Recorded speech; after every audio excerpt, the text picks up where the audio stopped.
So, yeah, like, then it's like, you know, there's a lot of obvious companies that are already out there on everybody's boards, but like, I don't know. I definitely am gonna do a little investigating on this company.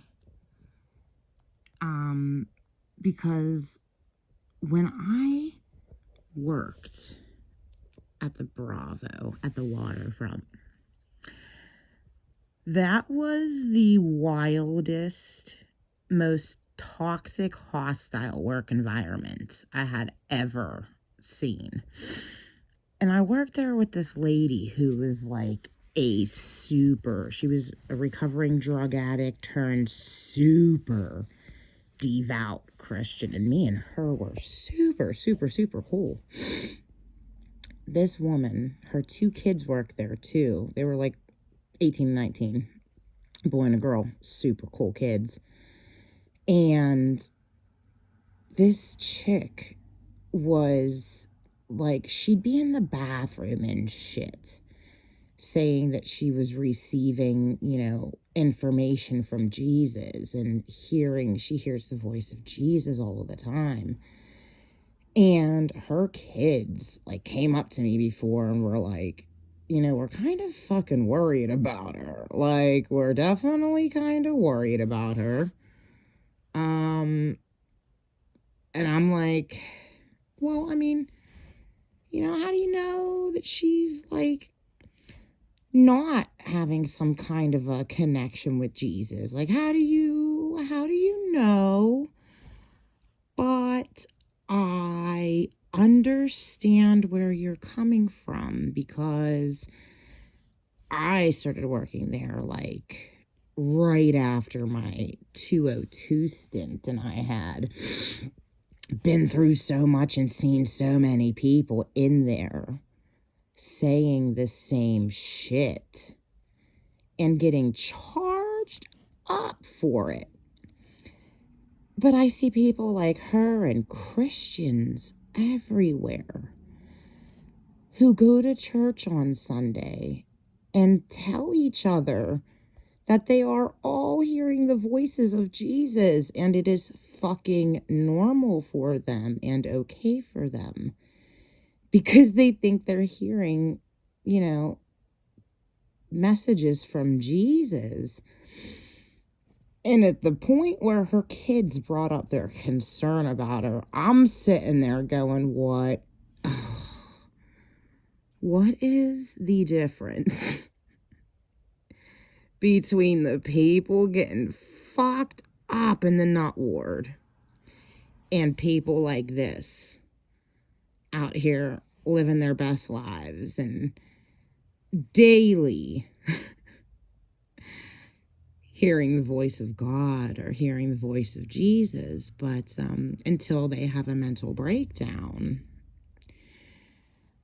that's acceptable in this Christian fucking brainwashed, horrific society we're everybody else stuck living in until they wake up and shit.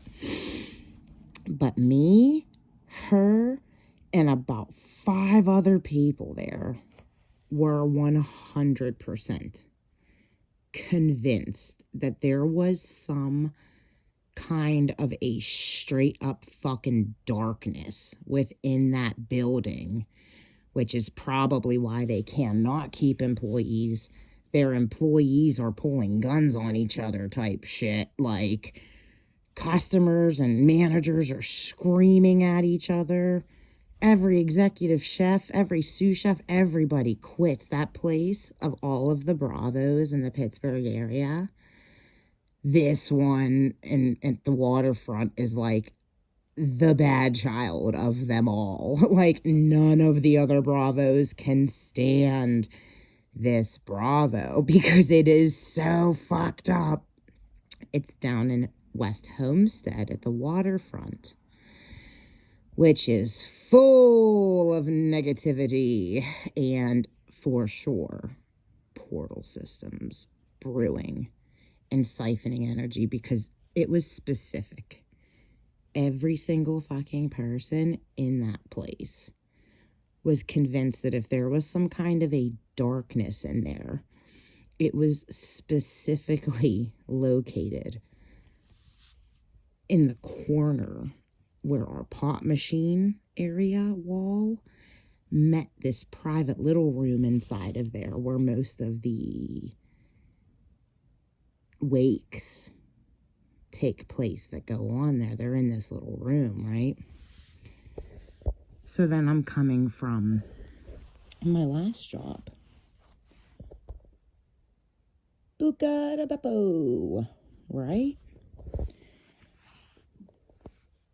And ever since I walked into that place, my life went to shit. And it's only been like 3 weeks, but there is something fucking going on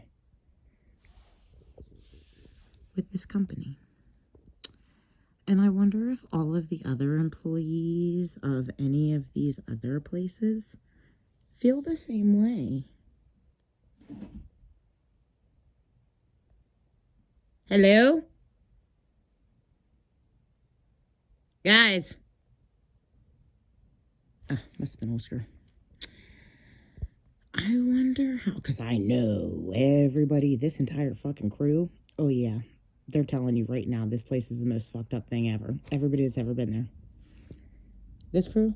Oh yeah. All of them. Most fucked up place ever. I wonder if it's owned. What's he look like? Let's see who owns this place. Our story.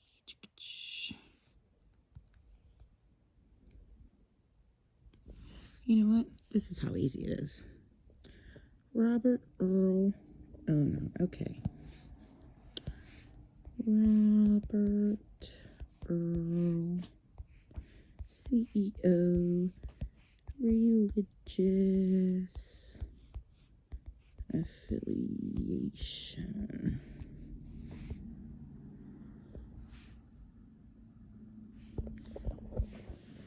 Like, this is how easy it is.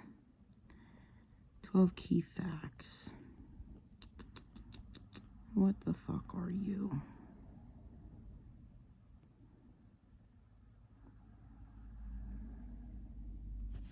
Oh. Oop, wrong one.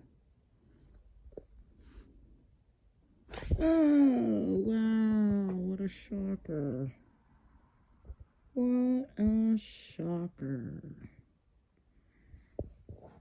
Buca has decapitated pope heads on tables. Penises everywhere. Titties everywhere on the walls. There's a picture of a man sexually assaulting a woman's tits with a saucy spaghetti noodle, and she looks offended and he looks happy. And that is at the host stand. That is what people get greeted with. The place has no windows because it was created in a basement. Buca da Beppo means Joe's basement. And it's about as clean as one, too. But, no windows. And it is like a creepy fucking labyrinth in there. And, you know, fuck that. I got straight up wrecked since I started working there. Thanks, Christians.